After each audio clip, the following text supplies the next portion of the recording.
do our intros here in a second, but we're excited to have everyone here. Thank you for joining. We're seeing some new names, some new faces, so it's pretty cool to have everyone here. So as we're getting our last couple of people admitted here, those that are familiar with using Zoom and whatnot, we're gonna ask you to go ahead and put your name. Make sure that on your name tag, I guess at the bottom of your Zoom square, that it reflects not only your name, but also the district that you're working with. This kind of helps us just navigate who we're talking to and also your peers. This and I'm going to show you some slides too of how to do that if you don't know how. But as we're going through this coaching network, I want to kind of introduce some of our presenters that will be speaking today. Myself, Brian Callahan, state support team for Region 3, alongside Erica Houston for the ESC NEO. She is a wellness consultant. Miki Wiggins, also the ESC. She's a wellness consultant. The one who holds everyone together here and gets everything organized behind the scenes, Teresa Richardson. She's our SST3 admin assistant, so we thank her so much for that. And our guest speaker today is Michelle Loudon from Twinsburg High School. She'll present on some pretty cool information about student voice and parent participation. So again, we are recording this session. So for those that have been here for a while, that have been coming to these sessions from last year, we thank you for your continued support. And those that are new, we welcome you, and we look forward to this partnership as we move forward. Again, for the idea of changing your name, if you're able to, please do so. It's at the bottom. Follow these prompts. If you click on participants, you go up to your own name. You might have to select the 3 little bars, and then you can rename yourself. So whatever organization or district you're with, if you can just put that after your name, we'd appreciate it. So I'll leave that up for a minute because I know sometimes it's a kind of a learning curve if you haven't been on this platform very much. Sometimes we take it for granted for those that live in this virtual world that we just jump on and do it. So all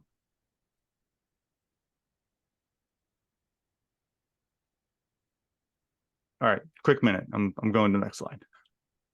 All right, so kind of our little icebreaker right here. So if you can, in the chat, doesn't matter what question you're going to answer, either A or B, but tell us how it's going so far, whether it's this start of the school year, how do you feel it's been going? Or if we're looking at B, your PBIS initiatives, how's it going so far? Depending on the day, I would say I like 2. 2 is pretty good. And I float between that and 5. So throw it in there, how it's going. We always like to do a little pulse check to see how people are feeling at this time. So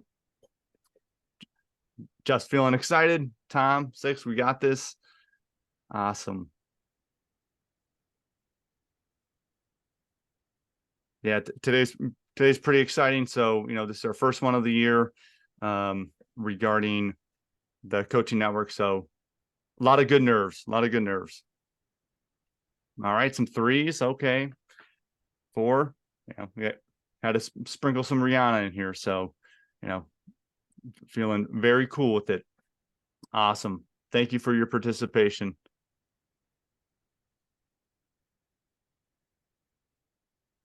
All right. So as we're moving forward, a few things. Today's presentation, if you scan this QR code, or if you go to this website, this tiny URL, that will be a way to get this presentation. I'm also going to drop it in the chat right now. So if you select that, you'll have the slideshow in a presenter view. So if you want to use the content from this session, feel free to do so. All right. So this is our climate team, our PBIS consultants. So the way that we operate from the ESC standpoint is we have two essential teams. We have the Educational Service Center of Northeast Ohio and the state support team. As you can see, our team has grown since last year.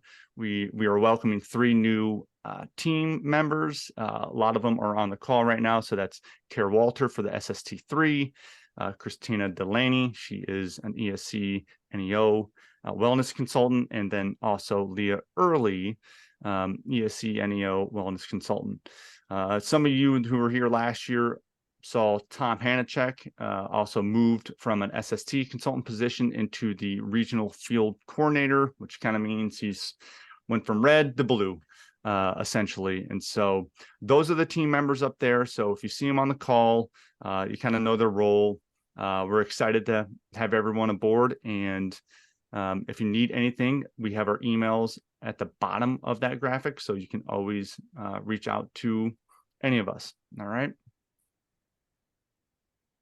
All right, so kind of the driving purpose for this presentation, these networks, the coaching session is to support PBIS implementation to improve school climate and outcomes. Essentially, this forum's for us to discuss and share best practices, for you all to receive technical assistance, also talk about how to maximize collective expertise to sustain PBIS with fidelity. By collaborating and having your voice, we're looking to build strong PBIS systems within our schools. All right. So that's the purpose of this. And as we move forward, we always like to show what this is going to look like from a macro lens. And part of it is going to include some group discussion. Some of it's going to be just knowledge base, some best practices that have been released, but also relative information for you as coaches to push forward with your team. So after this welcome, we have a district spotlight. From there, we're going to focus on our TFI item, which is going to be team structures and team operating procedures. Following that, we're looking at culturally responsive considerations for those TFI items. Then 5, we're looking to have a discussion with everyone in a large group setting. This being our first session, we're going to kind of feel it out to see if it's going to be more appropriate to break out into small groups next month. If our numbers stay strong like this, I think that might be the best option. And then at the end, we're going to get you some updates on regional and state information. All right. So if you have any questions, feel free to drop them in the chat. That always helps. Either you can find one of the hosts, such as myself, Erica, Miki, or Teresa, and ask direct questions that way too. All right. I'm going to pass it forward to Erica as she's going to introduce our guest speaker. All right, Erica. Thank you, Brian. So for our Building Our District Spotlight this month, we'd like to introduce Michelle Loudon. So she is an assistant principal at Twinsburg High School and Twinsburg City Schools.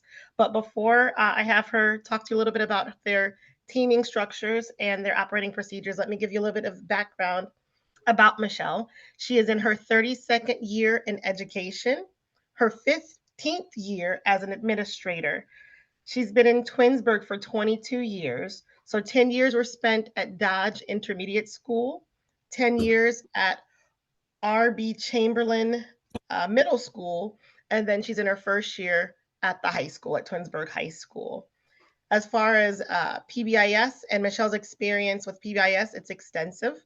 She was trained in PBS back in 2004, and brought that to Dodge, her original position there in Twinsburg City Schools. So she's been working in PBS/PBIS since 2004, extensive experience. So we're so glad that she's here with us today to share a little bit about what the teaming structures and also operating procedures look like. As she's with us today, she will be speaking to her experience at Twinsburg High School and also at R.B. Chamberlain. So without further ado, I'd like to introduce you to Michelle Loudon. And if you have questions, by all means, put them in the chat. And after she's done presenting, we'll try to get to those questions. So Michelle, hopefully you're able to unmute. If not, Brian, can you unmute her first, please? And just let Brian know when to advance the slides for you, Michelle.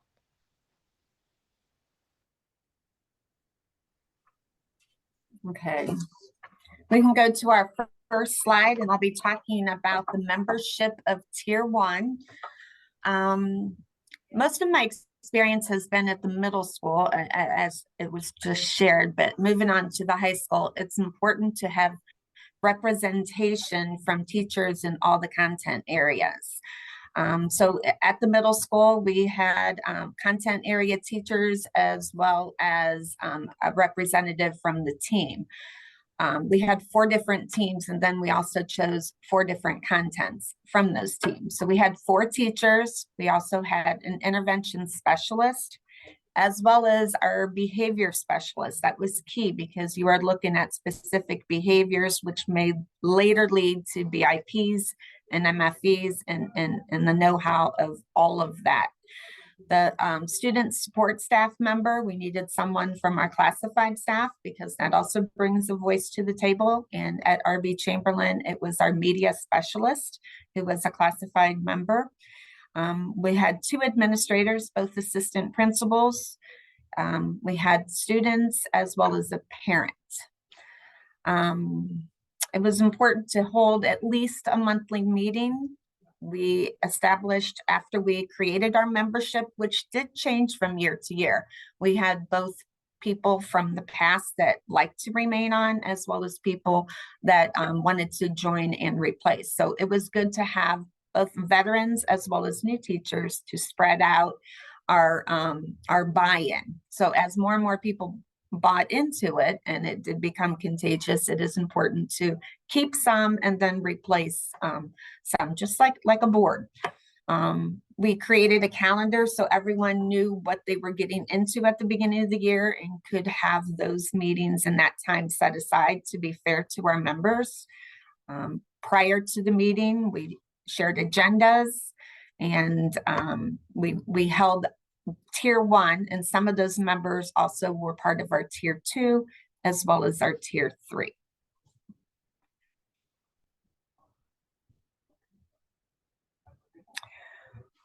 Tier 1 and Tier 2 both met after school. Not all of the teachers went on to our Tier 2, where you're starting to really crunch down and looking more at the data. So typically, some of our teachers were naturally our data specialists. I'm not going to say mostly our science and our math people, but it tended to lend itself that way. Our intervention specialists, as well as our behavior specialists, stayed on, our administrators. But in this level, we bring on our school psychologist, and we also have a Beachbrook person who is our outside agency for our school social worker. This meeting was also held once a month, and then every other month we tied it together with our Tier 1, and then every 3 months, 3 times a year, we met with all 3 tiers. This particular tier does not have the parent on it. You're looking at some pretty sensitive information and data and student names. So at this level, the parent is no longer a member, whereas in Tier 1, we had student representation as well as parent. When choosing a parent, now I'm on to the high school, the parent, sometimes our parents will follow us along. So we did reach out to our parent that I had the past 2 years. We look for a parent that oftentimes has children in multiple buildings, who has exposure to outside extracurricular activities, a person that's a member of the community, just an active, typically a mom, and one that has time to come in during the day. It's very difficult for some parents to come in during the day, meaning after school, but during their daytime. The parent this year, I think's children are participating in after school events, and she did not want to miss them, of course, and so we are looking for a new parent and reach out. It is quite a commitment, and we also choose parents that will most certainly honor our sensitivity to the nature of what we do talk about in our meetings. Thank you so much, Michelle. There are several things that stood out to me. I love the fact that you mentioned what was taken into consideration, because obviously at tier one, you want to make sure you've got parent involvement, parent voice, student involvement, student voice. But a lot of what you mentioned were things that maybe we don't think about when we're looking for a parent to be on team. We kind of think about availability, obviously, but some of the other considerations you mentioned, I love the fact that you mentioned a parent that maybe has students in multiple district or multiple school grade levels. That's something that we might not have thought about, or how active they are within the school community, within the community. Those were wonderful considerations. And I also loved that on your slides, and you mentioned about how your tier 1, 2, and 3 work isn't really siloed. I like the fact that you do have, you know, 2 teams meet together and all 3 teams meet together at times to do reflections and to look at data. I love that you do that. That was wonderful. Thank you. Questions for Michelle about tier 1, tier 2, things from the middle school point of view, high school point of view. Any questions? Feel free to come off and unmute, or if you'd rather type them in the chat, you can type them in the chat. Any questions or Yeah, thoughts? did you say that you did not have a parent? I may have missed it in the tier 2 conversation. Tier 2, you're diving into some data and you are looking at students. So it's sensitive information and it's not really appropriate to have the parent in that meeting. However, when we have tier 1 and tier 2 together, they are in that meeting. We are just cautious to expose names and for that sensitivity to the data that is shared. Yeah, but it's thanks for important that that all 3 clarification. tiers hear what one another is doing so we can transition students. As we know, students are fluid within the 3 tiers, and we're always trying to say push them down, but they don't always stay there. So we have to have communication. I call it tier 2 is a very large tier, and I'll say it's at the top of tier 2. It's like a 2.6, or sometimes I'll be like, he's like a 2.1. So within tier 2, kids can almost be a 3 and almost be a 1. And all we do is lessen the frequency to some of their interventions and track the data there. Thank you. To add to what Michelle was saying about the early part of what she was talking about with parent involvement. So yes, we definitely don't have a parent on the tier 2 team because you're looking at data, and usually you're going to discuss multiple students within those meetings at the monthly meetings. But it's not to say that we don't have parent voice. You definitely want parent involvement or parent voice with a specific student, because as we sit there and we kind of discuss, the team discusses what interventions might be the most appropriate for that student. At some point, obviously you get parent permission, but you also want parent input. You think about how often we ask them, we kind of talk about maybe what we perceive the needs are, get a little bit of background about, well, you know, what are the parents saying at home? What are the parents' thoughts? So we still have parent voice represented at tier 2. It's just not in the meetings, and it's going to be on a case-by-case basis. It would be their voice about whatever interventions or supports maybe we're considering for their students. So we still want to have that parent voice there. It just wouldn't be at the meetings. It would be case by case, dealing with the case. Brian or Miki, anything else you want to add to that? I just want to say that I think those are great examples and how it's actually being done in practice, especially at the secondary level. I know at times that it can be challenging for schools to adopt this, especially at the high school level regarding teams. But the more, you know, parent voice and investment we have, I like to use that instead of buy-in. I think that just, it helps not only the community, but the culture of the building to see that, hey, we value our student voice, but also our parent voice. And I think there's maybe another part of like, how are we using our parent voice? How can we show it like it's being used in our practices? That might be my only question. I don't know if you have that answer, Michelle. And but you know, those suggestions maybe at that tier 1, like, do they see that their voice is being used? Well, we had a unique situation at RB Chamberlain. 2 of our members of tier 1 happened to also have children in the district and at one time in our building. So that was fortunate. I think the parent voice is representing how their kids come home and talk about it. We want parents to know that our school is really intervening not only academically but behaviorally, and recognizing students that just on an everyday basis have met expectations. We can't forget about those kids. So and it sometimes costs money, but you got to think outside of the box as to the tier one, how we recognize students that are meeting those expectations. And when you talk to the parents, who happen to oftentimes be on the PTA, and they're a voice on the PTA, and then they talk at the meetings, and then the PTA starts sponsoring and promoting the PBIS. And those are your voices of your community. So by having some key members that are in dual roles, it has really helped our program at all three buildings. So Thank you very much. And I didn't get a chance to ask her ahead of time. Linda, I don't know if you're still on the call, but I was going to ask Linda to unmute for a second, if it's possible. There are a lot of different ways. We talked about parent involvement, and Michelle talked a little bit about student involvement. On the not the RBC, excuse me, the THS team, they also had student involvement. There's a student that sat in on team. So how your student involvement looks, it can look different from building to building. So just what are some other ideas of how we could involve students on that tier one team?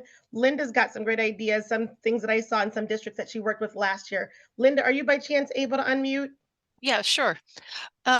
So I've seen it done a number of ways. Some teams just have, 2 or 3 students, or, maybe even a few more than that just attend the regular tier one team with the adults and sit in as a typical team member.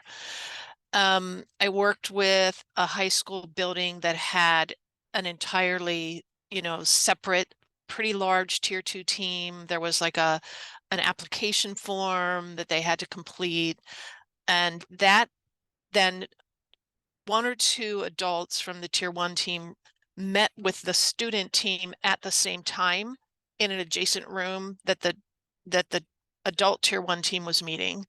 And then they came together for maybe the last 10 or 15 minutes to talk about those aspects of tier 1 that maybe the students were especially involved with.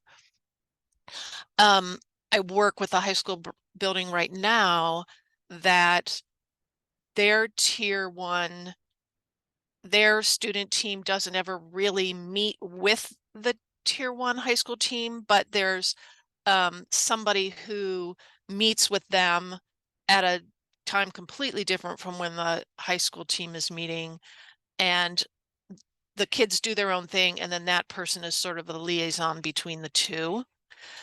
So I think it really depends on what works for your building, whether you can, kids are involved in so much after school, whether you can keep kids after school, or if the team meets before school, if kids are able to be there that early. The other thing that I think is really important is not just to get those students that, are the high achieving, super involved kids, but we also want those kids that are frequently the ones roaming the halls during class, or have maybe a number of office discipline referrals. Their perspective is really important, if not as important, maybe even more so than the other kids that are already being super successful. So it's important to look for that diversity on the student team. But I think as far as what it looks like, it's just really, you can be really creative and only limited by the ideas that the team can generate. Thank you very much. And you brought up made me think of another point also. We think about how a lot of times the loudest voice in the room is the one that gets, the most attention. But remember those quiet voices. Remember those students that are a little bit quieter. Is there a way to make sure that we're assuring that their voice is heard as well? Sometimes you've got the students are involved in everything, their hands up to volunteer for everything. So just trying to make sure that we also take into account the quieter students, the ones that maybe don't volunteer as readily, that aren't called on to do different things around the building as regularly. Could we maybe get their voice on team as well, some kind of way? So lots of wonderful things. Any other questions for Michelle about tier 1 or 2 operating procedures, teaming structures. Any other questions for Michelle? There is a question in the chat, Erica, and maybe Michelle can answer this. Are faculty and support staff members compensated for their time they give to PBIS meetings in Twinsburg? If so, if they're outside their contractual hours? The answer to that is we have had both. At RB Chamberlain, when I have been there in recent years, it was not compensated. They knew ahead of time that they would be volunteering their time, and I honestly do not think that anyone denied or did not want to because of that. This year, we're fortunate enough to have some funding for both RB Chamberlain and the high school to be compensated the curriculum rate for their after school time. So I guess it's, if we have the funding, it's there, but I do not believe that membership changes. Those that are supporters and wanting to be members, I think do regardless. Excellent point, because some districts, obviously their finances are a consideration, and there are some districts that, yes, it's a paid position, others where she mentioned that it's not, there's no stipend attached. But the ones who are true believers and really going to support it, they tend to volunteer to be on team even if there's no stipend attached. So that's wonderful. Other thoughts, Brian or Miki, and other questions? Anyone else? Feel free to type it in the chat or unmute. I would just add to that, if you're a sort of newer tier 1 team and you don't offer a stipend and it might be hard to get people, as the next year or maybe the next year, as the momentum grows and people they see the benefits, it's going to be easier to bring people onto the team. I've seen that happen with a building or two that I'm working with right now, where this year all of a sudden people are approaching them and saying, hey, you know, I'm going to start attending your meetings. Is that okay? So even if it's hard at the beginning, don't be discouraged, because sometimes that excitement and the interest can build. Excellent. Any other questions for Michelle before we move on to the next portion? Make sure I don't miss anything. All right, Michelle, thank you so much for lending your voice to our coaching network this morning. We really appreciate it. And now we're going to move on to the next section of our agenda with discussing teaming structures. Awesome. Thank you, Erica, and thank you, Michelle, for presenting. So a lot of the stuff that we're going to talk about regarding the TFI, the tiered fidelity inventory, that helps guide your practice as a PBIS team, and regarding the implementation. This is a big piece of it. So whether you're at a tier 1 or you're looking at tier 2, the teaming structures are extremely important as you move forward. So here is the language from the TFI presented. And then we know that when you go through your TFI scoring, that it's a 0, 1, or 2. From there, you can see what that constitutes for that rating. And that includes membership. So tier 1 system, you're looking for some key roles, such as a coordinator, someone who leads and coordinates the PBIS implementation, school administrators. They provide the leadership, allocate resources. We talked about family membership, that has that family perspective, applied behavioral expertise that helps understand what is, you know, the issues or considerations for the child, coaching expertise for those individuals with PBIS implementation background, knowledge of students, student representation, especially at that secondary level. And as we look at this, there's an example here from Strongsville Preschool that kind of depicts not only the individuals, but also where they fall in that red font. I thought that was a pretty cool example that we got from them. So we're looking at that system. Who is making up that system? That's going to be important as you move forward. It shouldn't just be 2 teachers and an administrator that are holding down the fort for tier 1 PBIS. We know we need this type of solid base as a membership, so we can have good implementation as we move forward. Similarly to the TFI for 2.1 for tier 2, we're looking at very similar makeup, but it does look slightly different. So we are having the applied behavioral expertise, administrator, knowledge of students, knowledge about operating across different grades and programs. We do not have that parent representation, going back to what Michelle said regarding that data and what that looks like. So down here below on the left-hand side, we have this from Normandy High School, kind of what this looks like in their membership between tier 1 and tier 2. That yes, there is some crossover regarding some members that are on tier 1 and tier 2. That does have some benefits to it, but also we know that this day and age, that when we talk about burnout, that's a real thing. So we want to be conscious of how and who we tap for these teams, and making sure that we're not putting too much on our teachers' plates or on our staff members' plates. Some things to consider. I know that as some districts are looking to either get new membership or they're replacing some people from the previous year, that this portion can be challenging. There might be some retraining of new staff to PBIS, because it's sometimes very difficult to join a meeting and they may be using language or discussing things that a member might not be familiar with. So as veteran membership, people that have that membership, they should probably partner up with that individual to ask questions to see what they're comfortable with. The PBIS coach should probably touch base to see, where do they need help. I think that helps as districts move forward from year to year. I'm going to highlight CHUH as they do a pretty cool activity at the end of the year in May. They write letters to the next incoming PBIS team. So not a lot of things fall between the cracks. So just knowing, strategizing as you move forward, ways from not only transitioning from tier 1 teams to tier 2, maybe there's some sort of crosswalk there, but also from year to year, knowing that there's a lot of work that's being done with the PBIS teams, and we don't want to lose any of that as we transition from year to year. All right. So, and then after we establish the teams, we're looking at procedures. What does this look like?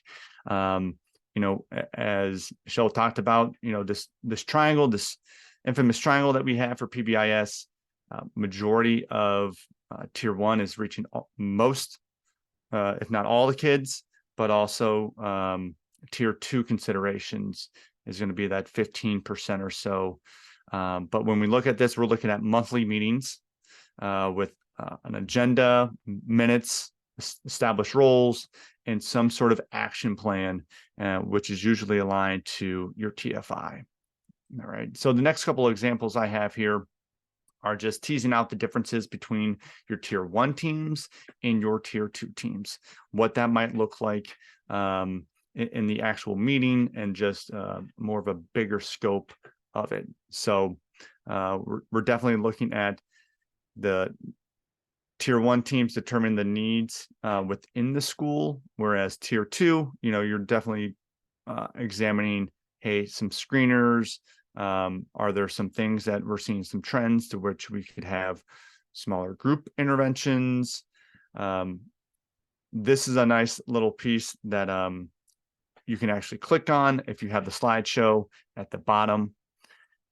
Going to the actual makeup of the team and the roles, it's always nice to, when you get to a meeting, that we do have some sort of standing operating procedures. And this could be having who is facilitating it, who is taking notes, who is the timekeeper, who's keeping us on track, and then also delegating responsibilities before, during, after the meetings. There is a blank one that would be a Google Doc if you were to click on that. So that is for your use. And then here's another example as well as we move forward. similar concept. You're trying to find how can we make this meeting, I don't want to say bearable, but sometimes you get to a meeting and you don't know what's going on. There's no roles. You don't know who's leading it. So trying to be very structured with it so people understand, hey, what are our outcomes going to be? What is my role in this group or in this team? And then it helps us align as we move forward to the next meeting. All right, and then I'm going to kick it over to Miki as she talks about the cultural responsive considerations to the TFI and those examples I just laid out.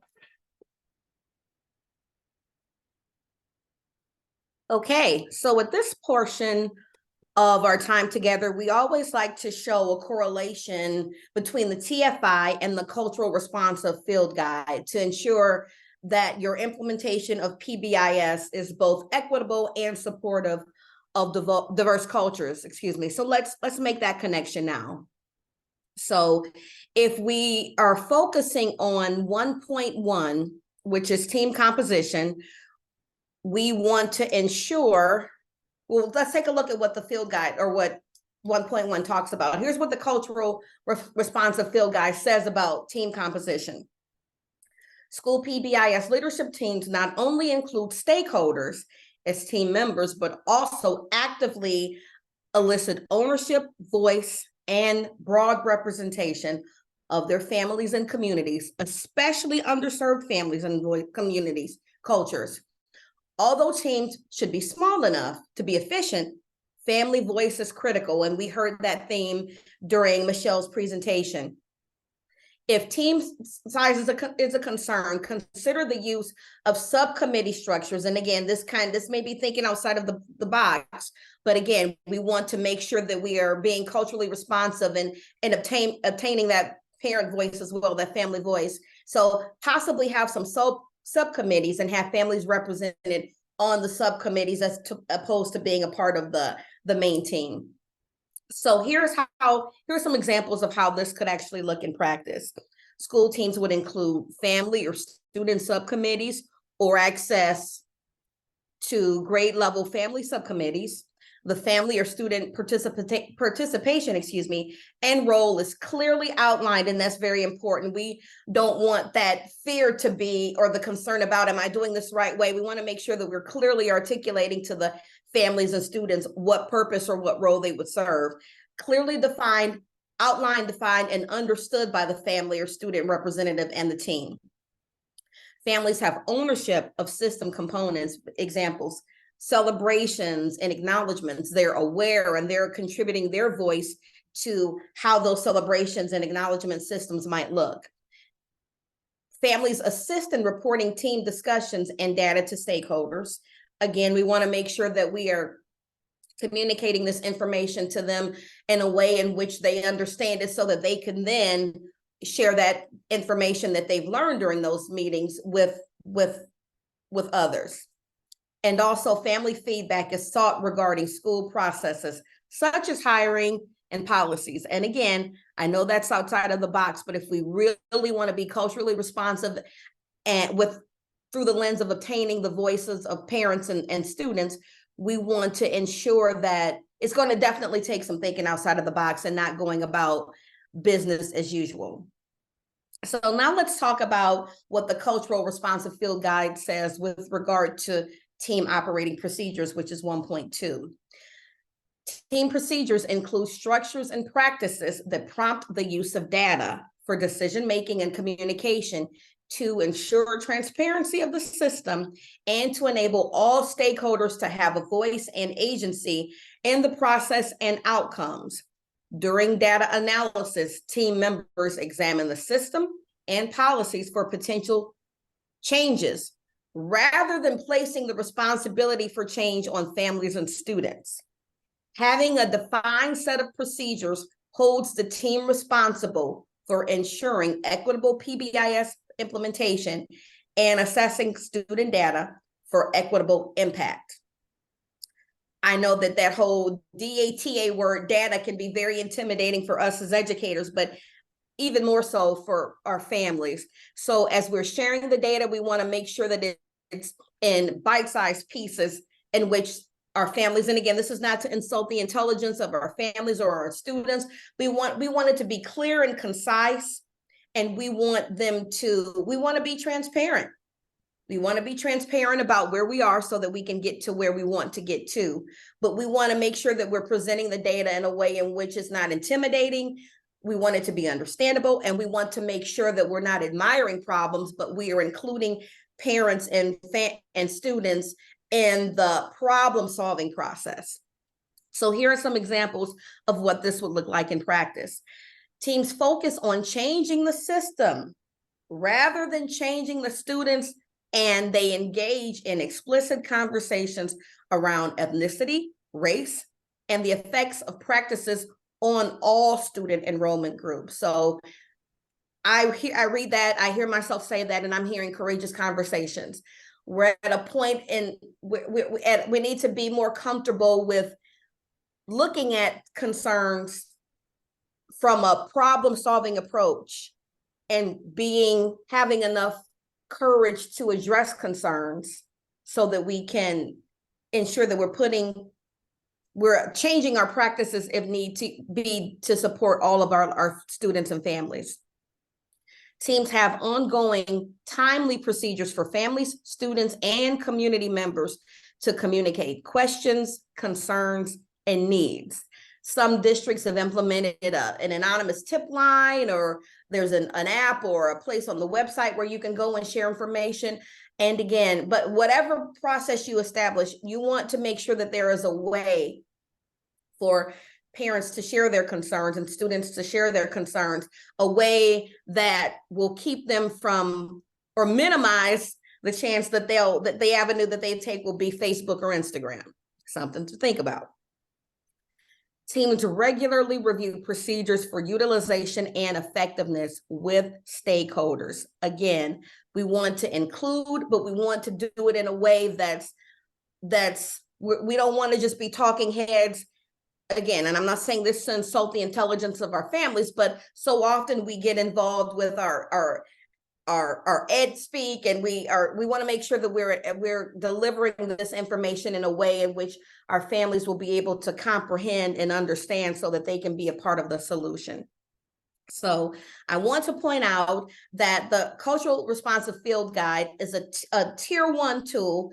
I'm sure, and we're hoping that there will be at some point a field guide, some updates to that field guide to include tier 2 practices as well. But the field guide focuses on tier 1 implementation. But I really want to emphasize that it's never too early or too late to be culturally responsive. This is prime time as we're early in the school year. We want to ensure that we're embedding those practices across all tiers, and we're just being mindful of all of our students with decisions that we're making and supports that we're putting in place. Thank you, Miki. Appreciate that. Any questions regarding cultural responsive considerations? Either come off mute or drop it in the chat. Otherwise, we're going to go forward and look at our discussion. Erica, you want to lead us on this?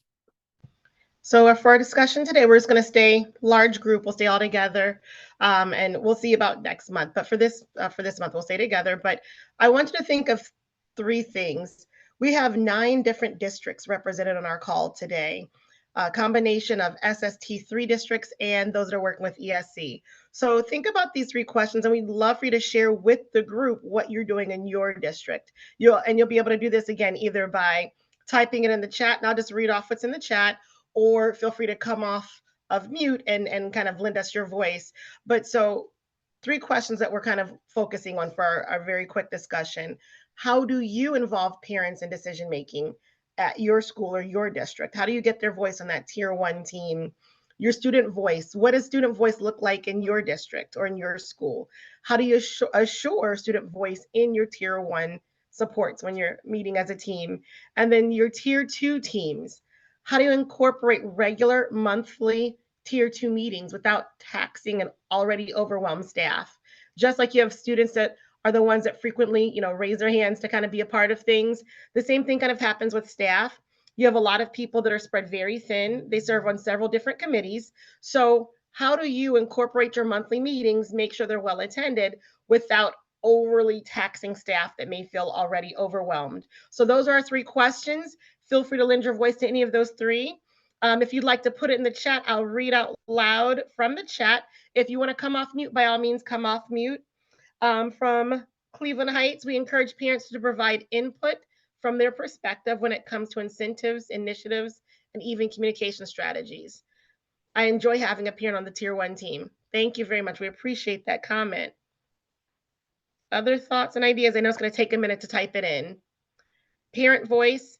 At Monticello Middle School in Cleveland Heights, we use surveys and gallery walk activities during conference nights to include parent voices. Thank you very much. And that's also coming from CHUH. Anyone else that would like to lend your voice? Tell us what you do around your student voice, parent voice, or looking at those Tier 2 teams, making sure no one's overly taxed. Really Tier 1 teams as well. And while people are typing in, Brian and Miki, feel free to chime in if there's something else you want to add.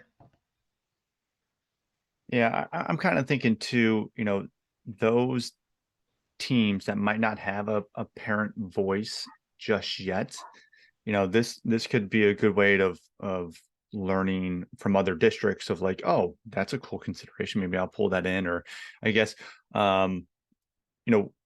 maybe if you're not there yet in regards to getting parent voice, depending on where you are in Tier 1, but I guess what might be your challenges? So a 4th question, like if you're not there getting parent input, what are your challenges right now? What are your barriers to doing so?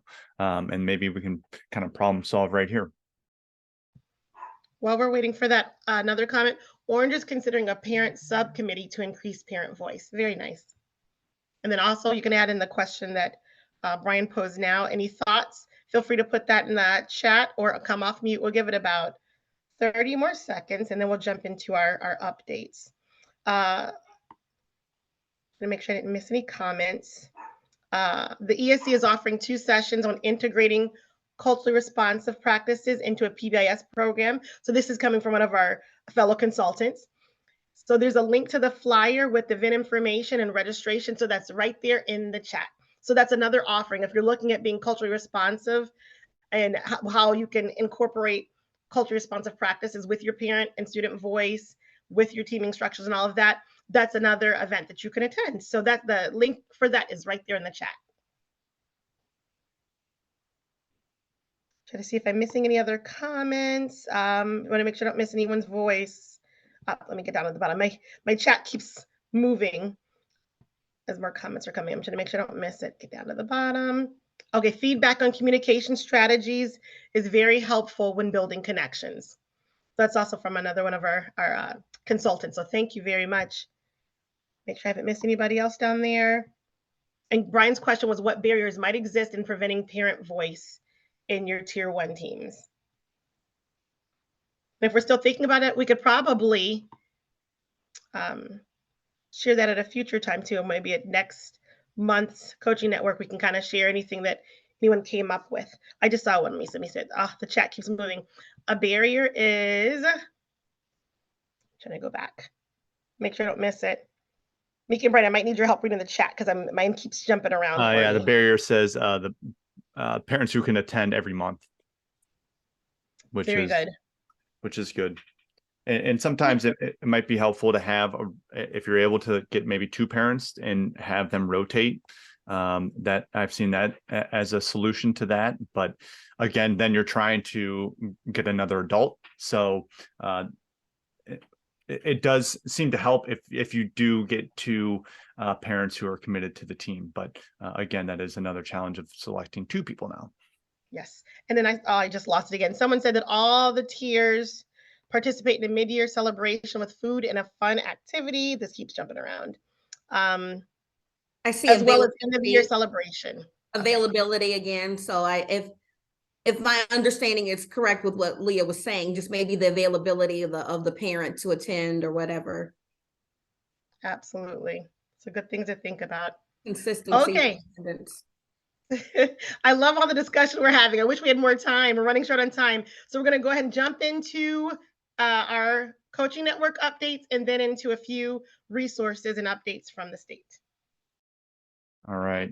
Jared, I see your comment too. So I just want to acknowledge that real fast, that they have tier 2 teams built into the school day for pre-K and 8 through 8, which is great. They're struggling to find ways to meet at the high school level. So thank you for the input. And if someone from the secondary level or in a similar situation has ideas, go ahead, throw it in the chat or direct message to Jared there. All right. So as we move forward, excuse me, some updates. I know one of the big things is recognition and what this looks like. Last spring, we showed you this diagram, beautifully crafted by our own Stephanie Denham. And basically, this is very similar. We're getting some language from the state regarding the updates of recognition and when that's going to be. So it's still pretty much, I would say, on track as this diagram shows. But some more information, the student incident data is being pulled 19th through the 24th, and then SSTs and ESCs will unofficially notify buildings by September 25th or soon thereafter. So it's coming up soon.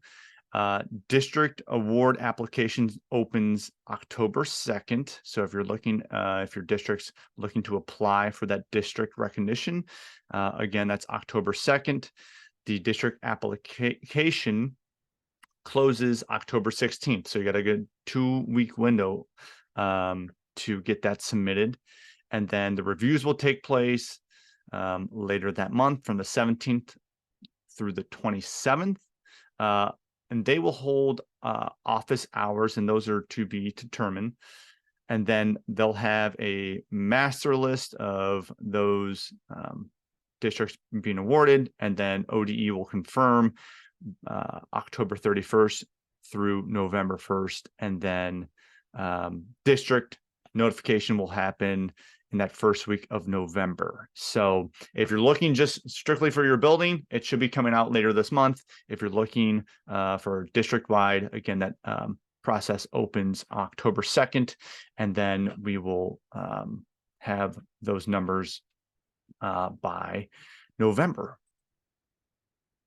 All right, so some PD for you all to maybe consider as you move forward. The Ohio PBIS Showcase from OLAC and Ohio PBIS Network is a free virtual professional learning event that's happening January 31st, 2024. The goal is to build the capacity of leaders, teachers, and staff to improve student outcomes. This is titled Future Forward, Accelerating Leadership and Learning. They're seeking presentations on how TBTs, BLTs, DLTs, and PBIS teams accelerate learning and leadership. So if that interests you, that is available from a large scale. Some of the PDs that we have in regards to SST and ESC collaborations, some save the dates here. This is going to be our coaching network. These are the dates that we have. The dates are hyperlinked to the actual registration. So if you're interested in those topics, you can just select that date and it will take you there. Again, it's a little different spin from last year as we focus solely on the TFI for tier 1 and tier 2. We blended in some tier 2 stuff, but based off that information, the survey we sent out last May, and your feedback on this network, we need some consideration for tier 2 support. So we sprinkled that in for our coaching network. For some professional development for your teams, here are some considerations as we're moving forward. We're looking at, hey, if your team just needs an overview supporting the whole needs of the child, we have that coming up. That is not only for school age children, but also for early childhood as well. That's September 22nd. Strengthening PBIS teams. Maybe you already have a team already established and they just need, hey, we need a refresher. We know we went through those 7 modules, but we're still, we maybe have some new members. This is an all-day, one-day event September 25th to kind of get you where your needs are. The last one that I want to highlight here is the for new teams. If you're at a building and you're just struggling to create a team, this is what we're looking for. If it's a more traditional brick and mortar type of setting, we're looking at cohort 2, which is going to be our spring.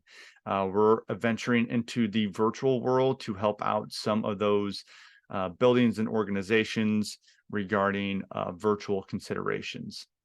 And then lastly, some other considerations for tier 2. We have the systems, what that looks like at a tier 2, and then the actual interventions, some strategies that Linda and Stephanie will be talking about in these PDs. Danielle, I see your hand raised. You want to? Yeah, just, and forgive me if you said this already, but Mhm. when the age range is referencing early childhood, that's not just preschool, right? That's preschool through, is it second or third? I'm going to say yes, but I don't know if Jillian's on this call. I know that she's the one that is running that. I'm maybe seeing a head shake. I don't know. Maybe it is just strictly preschool. It is. I believe the state moved away from just because we used to have a preschool training, and I think now it's, I think we talked about it with Jillian last year, being pre-K and the lower elementary grades. Looking at that PBIS needing to be different because of developmentally appropriate practices. Okay. But I can find that information and follow up for sure. okay, Brian, I missed her question. What was the question? My computer glitched out for a minute. What was the question she asked? She was asking regarding the early childhood, if that's just solely pre-K or that's pre-K through second. Okay, gotcha. I believe it's tailored towards pre-K through second. There is a separate early childhood PBIS overview that's not listed there. I believe it's October 6th, but it's just a 3-hour overview. But I can send that to you separately. And then the other sessions that have EC at the front, those are straight EC. It kind of gets into, through second, that portion of school age, but it won't go beyond that. It's the considerations for when you have early childhood. And most of those do offer Okra credit as well. Some of the sessions also offer CEUs, but if you have questions about that, we can definitely answer those questions later too. All right, so we're also going to be considerate of your time as well. We might run over a little bit, but if you need to jump off at 10, we totally appreciate it, and we thank you for that. But here are some other additional professional development. We also hold a regional PBIS warehouse in which some of the regional information that we get from you all, some examples from neighboring districts really helps, I think, in regards to what we create for our student population and for our team. So please look at that. And Erica, I'm going to kick it to you. I'm going to drop the evaluations in the chat as well in case you got to get going. Again, we appreciate it, and hopefully we'll see you next month. I'll move these pretty quickly because we are over time now. All of these links, and Brian, I'll have you fast forward or go through the slides for me, just advance them for me. They all have hyperlinks attached. So the first one there is Ohio's attendance guide, and it talks about the root cause of chronic absenteeism and what we can do to address it. So you've got a hyperlink there. The next slide is Future Forward Ohio. They encompass the state's strategic priorities for helping students recover from the impacts of COVID-19. So that site focuses on overcoming obstacles to learning, accelerating learning, and preparing students for future success. That's a hyperlink. The next one is our PBIS Leadership Forum, the National PBIS Conference. This year it's October 26th and 27th. So if you click on that link at the bottom, you can register to attend that. That's in Chicago. The next slide, Mental Health America Back to School Toolkit. Lots of resources there. So if you click on that hyperlink, it'll take you to some links or some different resources for mental health. The next one has 2 separate links because September is National Suicide Prevention Month, and it's actually the 1-year anniversary of 988. So at the top up there, OSPF, NASP, those are 2 resources that you can use for suicide prevention. The next slide September also is National Recovery Month. So we have a resource. If you click on the purple one there, and then also the one at the bottom, the purple one there, that's SAMHSA, a recovery toolkit, resources for recovery toolkit. And then at the bottom, the link to the Adams board. They have a special event September 25th, but all of those are hyperlinks. And then our next slide, Ohio has a free online PBIS online professional development website and portal. So if you click there, it'll take you there. There's a series of short videos that show actual examples of PBIS implementation. And it's organized into modules for use by your PBIS leadership team. So go there, lots of wonderful resources. And now Miki's gonna take us home. Just wanted to share that I did reach out to Jillian that early childhood PD is it's pre-K, so it's pre-K to 3. Sweet. Awesome. So I hope that answered your question, which was a very good question. Okay, this brings us to the end of the kickoff of our coaching networks. We thank you for joining us today. We'd like to give a very special thank you to Michelle Loudon from Twinsburg for sharing your expertise and your knowledge around obtaining parent voice, especially at a time when it's so difficult, you know, at that level, the middle and high school level. It seems like that's when parents start to retract and we don't hear from them very much. So you really shared some innovative ways in which we can get them back and get them involved. So thank you for that.